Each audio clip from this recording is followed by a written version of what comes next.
grupo B3, que está integrado por Silvia López, Brenda López y su servidora Liliana Rivera. En esta oportunidad veremos la sección 11, 12, 18 y 22. Iniciaremos con la sección 11, Instrumentos financieros básicos. Un instrumento financiero básico es un contrato que da lugar a un activo financiero en una entidad y a un pasivo financiero o a un instrumento de patrimonio en otra entidad. Y estos pueden ser efectivo o deuda, instrumentos de deuda como pagarés o préstamos por cobrar. Dentro del alcance encontramos que aplica a todos los instrumentos básicos y es aplicable a todas las entidades, excepto a las inversiones en subsidiarias o arrendamientos, entre otros. La medición inicial tenemos un activo o un pasivo financiero que se mide al precio de la transacción, excepto aquellas transacciones que se incluyan en el acuerdo y sean de financiación, como por ejemplo un préstamo sin interés o a una tasa de interés más baja.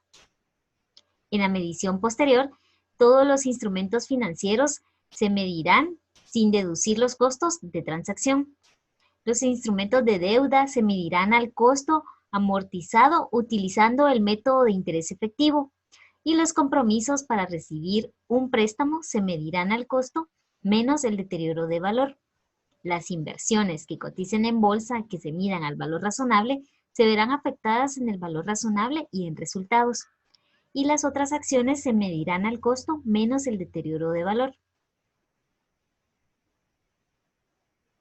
El costo amortizado es el importe del reconocimiento inicial del activo o pasivo financiero menos los reembolsos del principal, más o menos la amortización acumulada, utilizando el método de interés efectivo, y en el caso de los activos financieros se debe restar cualquier reducción por deterioro de valor o por incobrabilidad.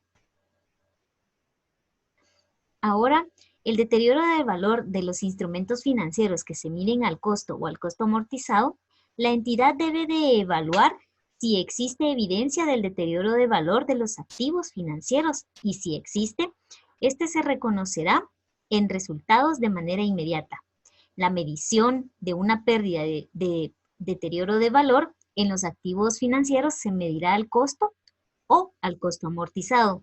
Anteriores, existiera una pérdida por deterioro de valor y este importe se viera disminuido, se debe evaluar de manera objetiva este hecho si ocurrió con posterioridad al reconocimiento del deterioro del valor y entonces se revertirá la partida por deterioro reconocida anteriormente. Para el valor razonable encontramos que debemos utilizar el precio de mercado y si no, debemos utilizar precio de transacción de una venta reciente que sea de un activo similar y si no existe un mercado activo o una transacción reciente, podemos utilizar otra técnica de valoración. Para dar de baja de cuentas un activo financiero debemos tomar en cuenta que deben expirar todos los derechos contractuales de recibir flujos de efectivo por el activo financiero. También se deben transferir todos los riesgos y las ventajas inherentes a la propiedad del activo. Y si se conservan solo algunos riesgos y algunas ventajas, pero se cede el control del activo, se debe dar de baja en cuentas. Para dar de baja un pasivo financiero, primero se debe de extinguir. Esto significa que el contrato debe estar cancelado. Si un prestamista o un prestatario intercambian un pasivo financiero con condiciones sustancialmente diferentes, ambas entidades contabilizarán. También si existe una modificación sustancial a las condiciones del pasivo financiero, este se debe dar de baja. La información que debemos revelar son las políticas contables, los importes de cada categoría, baja en cuenta si ya sea de activo financiero o de pasivo financiero, las garantías de los activos financieros que estén pignorados y también el incumplimiento de otras infracciones por préstamos por pagar, las pérdidas de ingreso o gasto y ganancia o pérdida también debemos revelarlos. Ahora los voy a dejar con mi compañera Silvia López que nos hablará de la sección 12.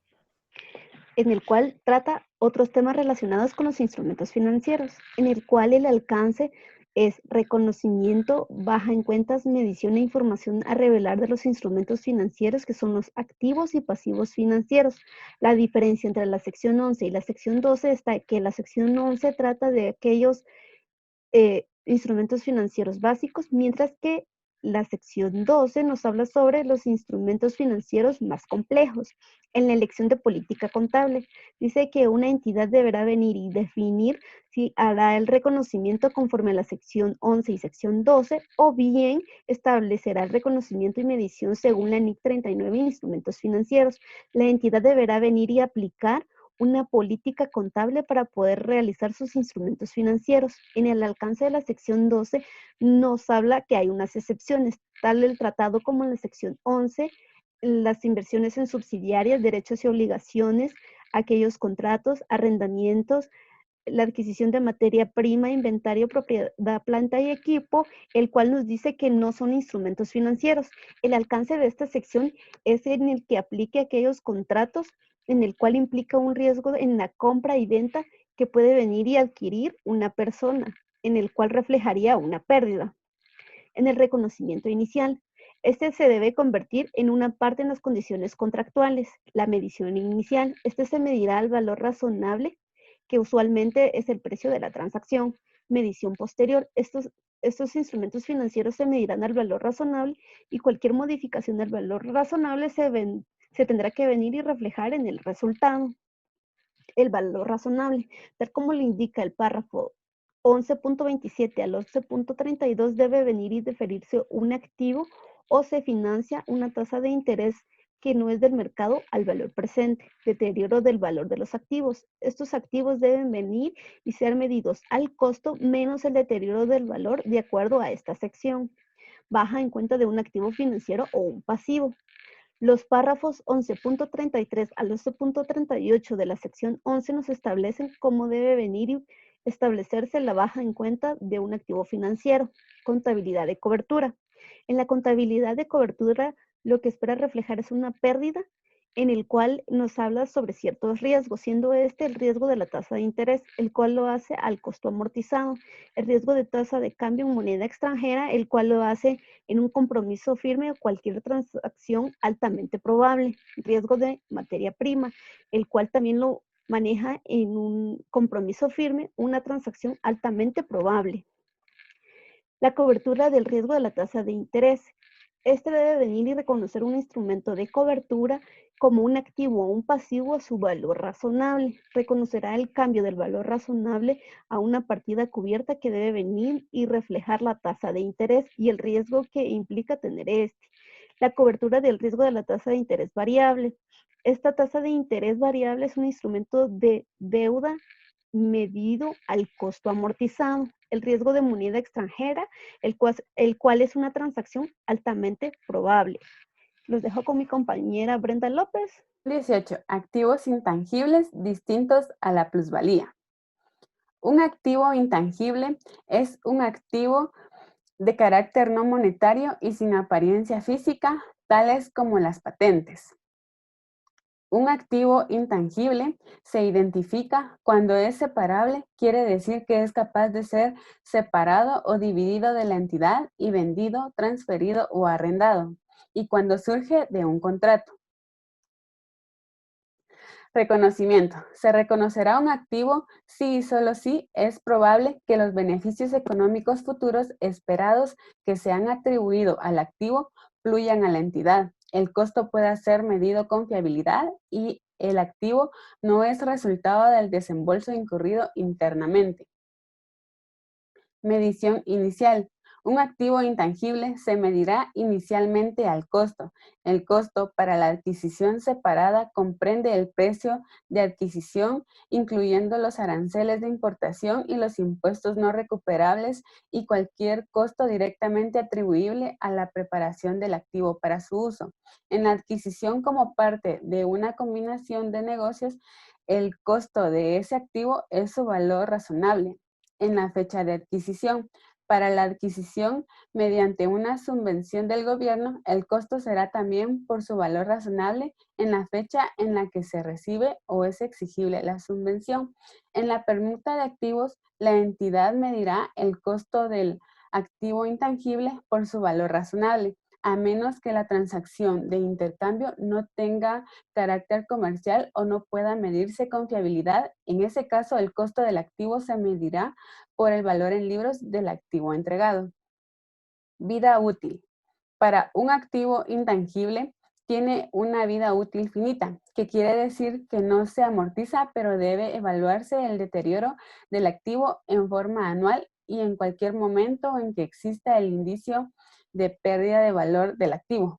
Por lo tanto, el valor residual de un activo intangible es cero, a menos que exista un compromiso de un tercero para comprar el activo al final de su vida útil o exista un mercado y pueda determinarse el valor residual. Retiro de activos intangibles. Se dará de baja y se reconocerá una ganancia o pérdida en el resultado del periodo, en la disposición o cuando no se espera obtener beneficios económicos futuros.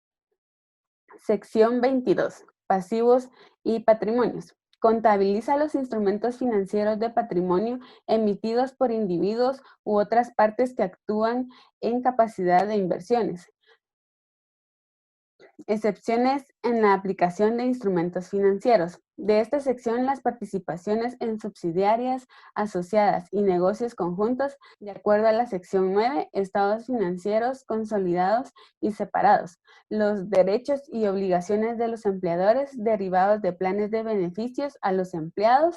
Los contratos por contraprestaciones contingentes en una combinación de negocios y los instrumentos financieros, contratos y obligaciones derivados de transacciones con pagos basados en acciones de acuerdo a la sección 26.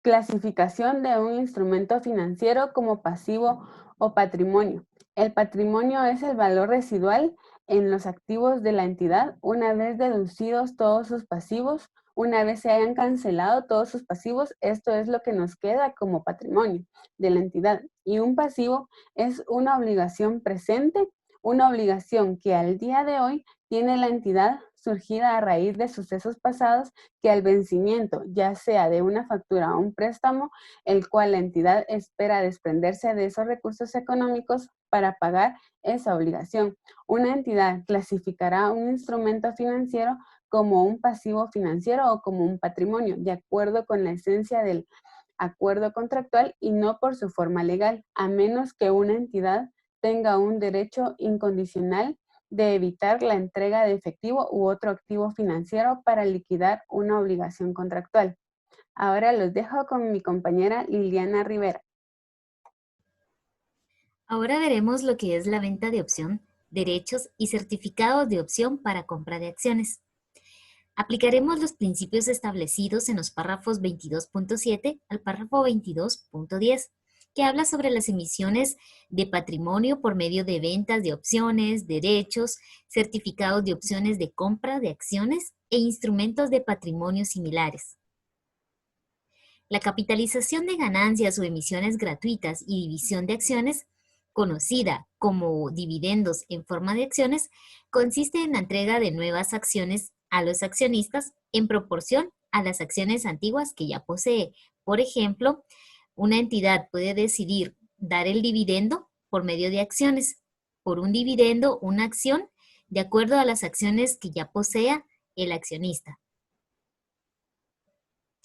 Deuda convertible o instrumentos financieros compuestos similares. Cuando se contenga un componente de pasivo y un componente de patrimonio, se distribuirá el producto entre el componente del pasivo y el componente del patrimonio. Luego, se determinará el valor razonable de un pasivo similar o de un componente de patrimonio similar. Se distribuirá el importe residual como el componente de patrimonio. Luego, los costos de transacción se distribuirán entre el componente de deuda y el componente de patrimonio. Ahora los voy a dejar con mi compañera Silvia López.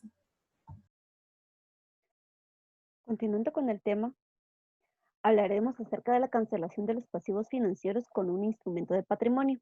Dice que cuando la entidad desee cancelar sus pasivos a través de un instrumento de patrimonio, éste debe reconocerlo al valor razonable.